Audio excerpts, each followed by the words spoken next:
What is up, y'all? It is Malik again, back with another video. I'm sure nobody expected me to be posting this fast, but I'm gonna try to keep today's video fairly short. But as you can see, I made some dinner.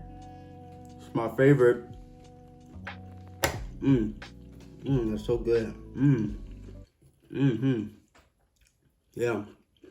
Bruh, look at this dude. It's about the only thing I really know how to make, to be honest. But it is very good. And it has protein, starches, vegetables, and it really fills me up after workouts. How I make it is I cut up some potatoes, I dice some sausage, and I dice some green and red bell peppers and some onions. I cook the potatoes first because they take the longest to cook, and then the sausage, and then the vegetables. And I'm sure you noticed the seasoning that I used for this that you saw in that B-roll at the beginning of the video. But I'm gonna be talking about my workout today. So, the coronavirus is really running rampant. So me and my workout partner decided not to work out anymore at the field because it can get crowded there sometimes, and we don't want to take any unnecessary risks. So we went to a parking lot and we did all of our usual stuff and then some. We had to get really creative, and I'd say we did really good with that. Today was a very leg dominant day. It was the first day that we got to actually squat relatively heavy. I think we got up to like 200, 225 pounds, something like that. I'm not completely sure, but the reason we wanted to squat heavy today was because with all the gyms being closed, there's really nowhere you can find a squat rack where you can squat really heavy unless you have a bunch of money and can afford to spend it on an entire rig or a gym setup for your house, which neither of us have. So we decided to ghetto rig a squat rack out of mulch bags. We stacked them up, we put the weight on there, and we squatted as heavy as we can for as many reps as we could. And I'd say it was a success. This gave us the opportunity to really focus on our leg strength when it comes to really high weight. We also did some hip thrusts with some decently heavy weight as well. One point that I really want to make in this video is that sometimes you just have to have no excuses. And I know this is a hard time for everyone. A lot of people are dealing with their own struggles right now. However, in times like these, it's where we figure out who the strong and the strong-willed are. If you have goals for yourself, you can't let anything stand in the way of those goals. See, my friend and I, we are not gonna let anything stand in the way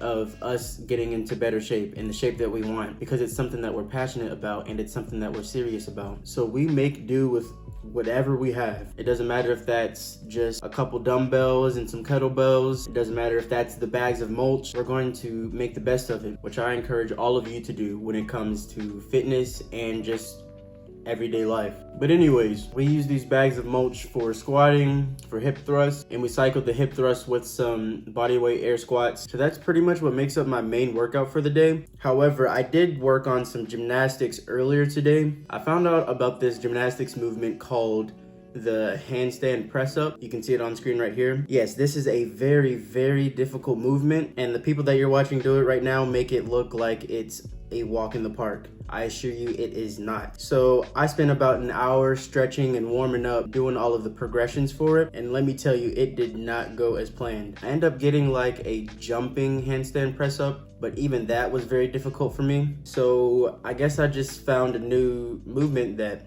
I can work on, so I'm excited for that. But before I end this video, I want to give you guys another workout to do at home that takes zero equipment again. It's going to be maybe a little more challenging than the last one, but that's a good thing because pressure makes diamonds, so we're just going to keep pushing and do our very best.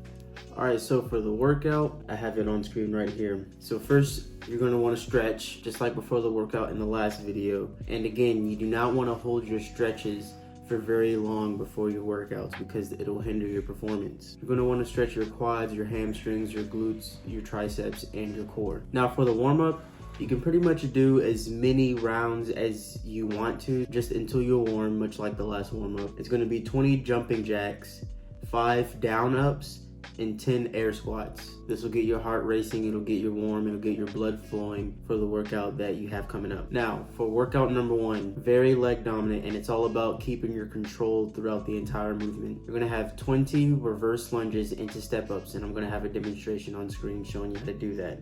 It's gonna be 10 legs each, and right after that, you have 20 slow tempo air squats. So that's a 3-second descend before you come back up, and you may not be able to go all the way down. Some people can only go to parallel, some people can't get to parallel. Just go as low as you can. But for that entire descent, you're going to want to take 3 seconds going down before you come all the way back up. You're going to do that for 4 rounds. Yes, your legs are going to be burning at the end of this one. Thirsty ass, buster ass motherfucker. For the second workout, you have 5 rounds. Now this one is going to be a gasser. You're really going to run out of breath doing this workout. So take your time. Don't rush through the first couple rounds. It's going to be 40 mountain climbers. That's 20 on each leg.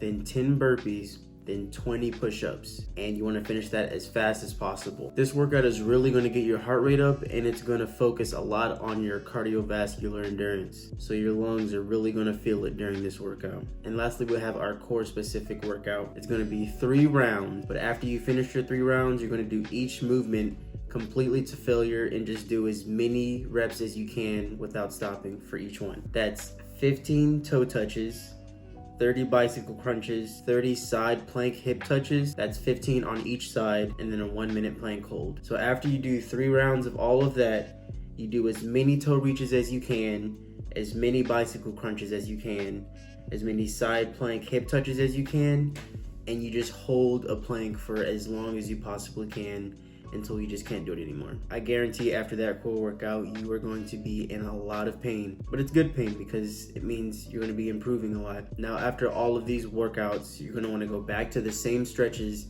only this time you're going to hold them for much longer. Like I said in the last video, this time is going to be 10 to 20 seconds. And you may even be really sore in your quads and in your core, so maybe hold those stretches for a little longer if you need to. But that's going to be it for me. I hope you guys enjoy the video. I hope I inspired you to get up and work out, make the best with what you got, and y'all have a great day. I'll see y'all in the next video.